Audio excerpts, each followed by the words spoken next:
Hey, what's up everybody? Nick here, and last week we had an awesome time going back and rewatching the 2012 Olympic final, the race where the world record was set in the men's 800 by David Rudisha, and a race that I actually finished 5th in.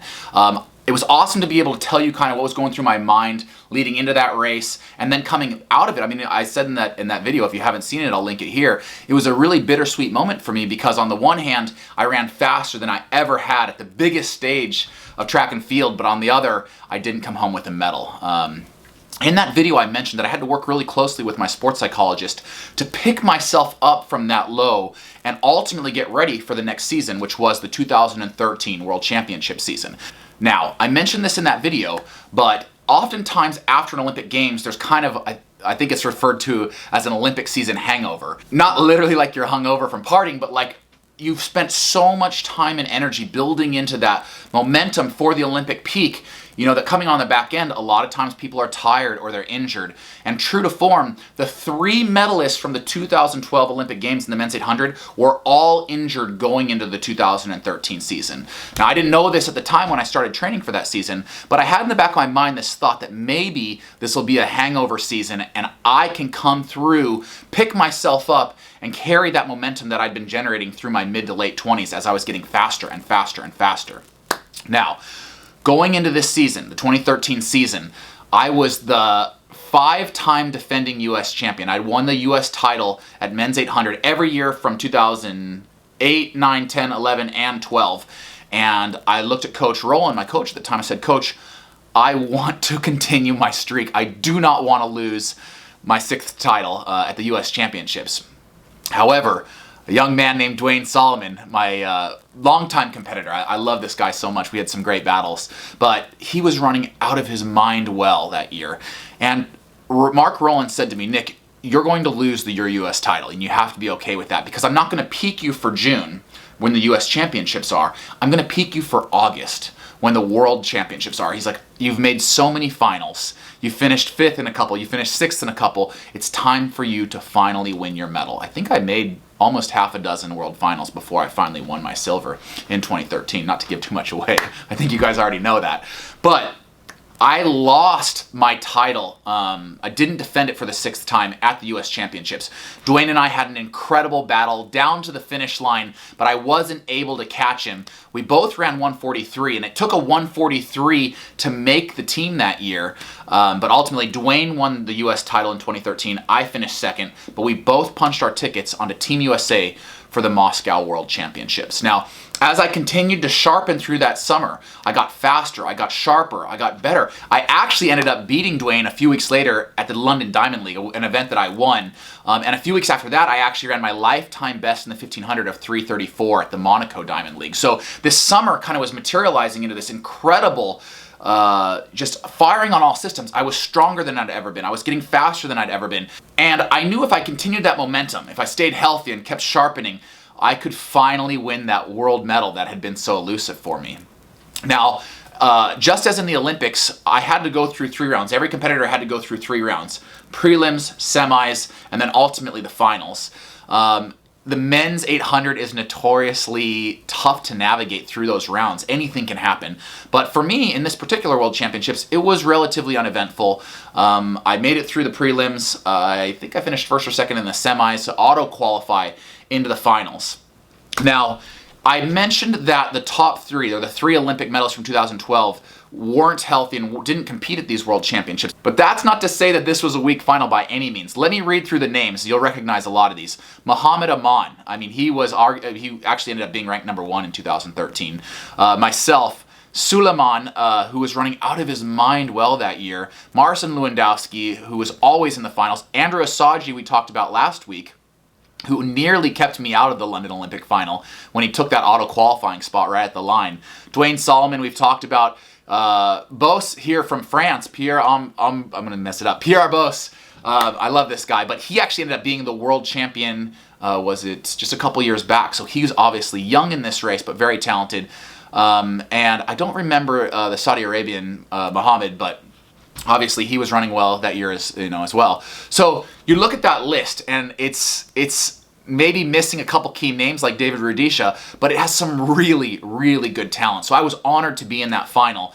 And I kept telling myself, you probably heard me say this before, I said, don't waste this opportunity. If there's ever a chance for you to medal or possibly even win a world title, it's 2013 because David's out, the other medalists are out, this is my moment. And I just kept saying that over and over to myself as I prepared for these world championships. Don't waste this opportunity. I felt like at the age of 29, I had made finals before. I had dealt with the nerves. I dealt with the pressure. This was my moment. And I guess I would say I just felt not so much nervous as just excited for the opportunity. I think that's a really great way to go into a championship event, is excited for the opportunity. I pulled lane 3 or drew lane 3 in the finals, which was a perfect place for me. And I also will say that I was really grateful that Dwayne Solomon made the finals as well. Not only because I love Dwayne and I was happy to race against him, but because he's also a guy that's not afraid to go out hard and lead from the gun. And that was important to me because it made the race slightly more predictable. I knew that if Dwayne was going to hit his splits, then I could kind of key off Dwayne and ultimately run splits that I knew would get me, I said this before in 2012, splits that would get me a medal. Now, let's go through this race. I'm going to pause it a few times, but I just want to tell you how I played my tactics in this race, which will seem very different than 2012, but from my perspective, it was almost the exact same race, and let me tell you why. So the starter calls us to the line, and I'm nervous, but again, excited. He fires the gun, and we get out. I told myself, and I tell myself this in all my races, fast but relaxed. That's the mindset that I wanted to have in that first 100. And being in lane 3, it was a nice place because I could see how fast some of the sprinters were getting out. I could see Dwayne just a couple lanes away. I could see how fast he was getting out. As we hit 100 meters and everybody starts to break, sometimes in the men's 800, and the women's 800 for that matter, there's a lot of elbowing and shoving. I had a really nice way to get to the rail without a lot of interference. Now that's important in the men's 800 where even a tiny bump can throw you back. So I found a perfect lane for myself. I slotted in kind of behind, I think I'm about 6th place here. And you'll see that at 200 meters, the leader, Dwayne, comes through in 23.53. Dwayne loved to come through in 23.XX. I like to hang back. 24 flat was kind of my favorite way to split my first 200 if I knew it was going to be quick. But this is what you're going to see, and it happens so often in the 800. As soon as we hit that 200 meter split, about 250 meters in, everybody pumped the brakes. And I don't know why this happens so often in the 8. Maybe people just kind of get caught up and carried away with the excitement. They get out really hard, or it feels good to get out hard. But then they realize they have another 600 meters to run, and they pumped the brakes. Normally, in a tactical 800, I'm okay with that. I don't mind being in the pack. I've run in a lot of tactical 800s. I'm patient, and I can work my way around when I need to. However, I just knew that this race, I'm not going to say I need to be more aggressive, but when they hit the brakes that hard at 250 and 300 meters, I used what I call the slingshot technique, where I worked my way to the outside of lane 2, and with just the tiniest little bit of effort, not trying to make a dramatic kick or anything, but just a little squeeze, I was able to go from 6th to 2nd in almost 20 meters. It's a really powerful move if you feel your competition slowing down and you know that you're comfortable with the pace that had been set early on. So I'll press play right here, but you can see me actually slowly but steadily working my way up in lane 2, and actually right at the line as Dwayne hits the time in 50.28, we actually kind of bump Amon behind us, and we form this wall. I'm going to actually read this to you because I think that Wikipedia says it perfectly. The 2013 World Championships in Athletics, men's 800 meters, in the final, Dwayne Solomon characteristically took out the pace at just about 50 seconds. Uncharacteristically, 2nd place was occupied by his teammate Nick Symmonds, known for his come-from-behind tactics. Now that's true in a lot of races. I don't mind coming from behind. I don't mind letting people go out way too hard and fade, a lot in the second lap while I maintain what I always try to maintain, which is a plus 2 second differential. So when I said that my tactics in this race were very similar to my tactics in the 2012 Olympic final, I mean it. My splits were almost identical. In this race, in the 2013 World Championships, I came through 400 meters in right around 50.3 or 50.4, which is the exact same split I hit at 400 meters a year earlier in the 2012 Olympic finals. However, in that race, when you have David Rudisha going out in 49 low, that puts me in dead last place. in this race, with Dwayne Solomon leading and everybody else, there were a lot of sit and kickers in this race. Everyone was content with a slightly slower pace. I said, I'm going to run the exact same pace, 50.3. However, in this race, it puts me in second. My dream position in any race, in an 800 or 1500 for that matter, is what I call the pole position. I want to be on the outside shoulder of the leader. The leader doesn't control the race, in my opinion. The person in that pole position, I've also called it the Matt Centrowitz position because he utilizes this devastatingly in the men's 1500 to win races. The person that really controls the race is that person in the outside shoulder of the leader. Now let me tell you why. That person, where you see me at in this race, I can drop my kick at any time, move beyond Dwayne. I don't want to use that. I only get the chance to do that once, so I want to be really careful when I make that move. But I also control who I allow to come over my right shoulder, right? If someone's going to make a move around me and Dwayne, we are, as Wikipedia said, forming this Team USA wall. If someone wants to come around my shoulder, I can decide how far I want to push them out. Do I want to push them out to lane 3, lane 4? Do I want to give them a, classic Nick Symmonds elbow?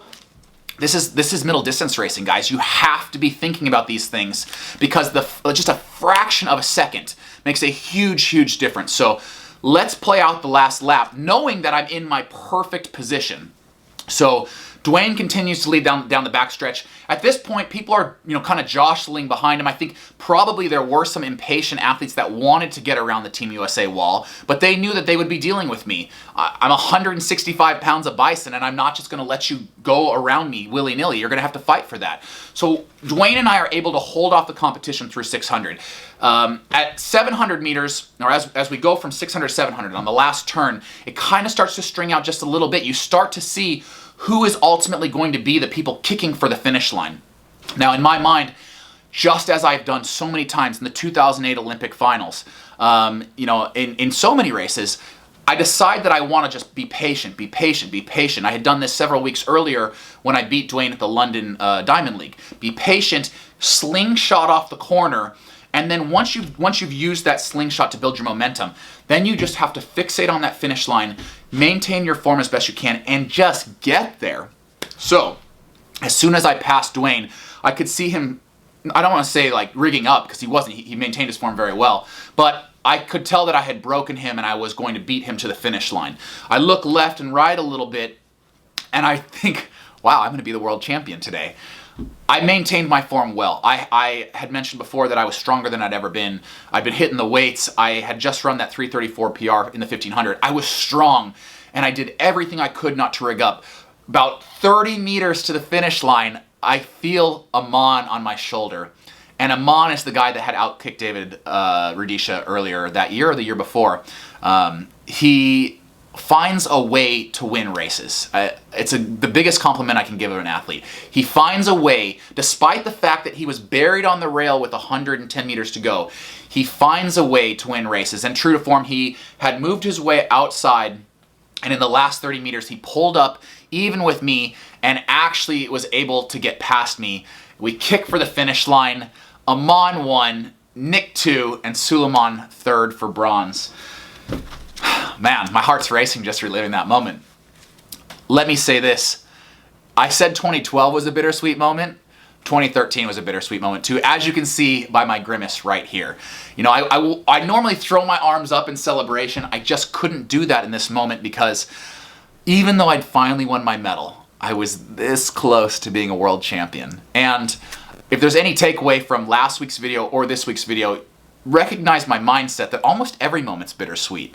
Even if I had won, it would have been a little bit bittersweet that I didn't run a faster time. I know Olympic gold medalists, I know world record holders that look back on their career with a little bit of angst or frustration that they didn't perform even better. That's what makes champions champions, is they always want to be a little bit better.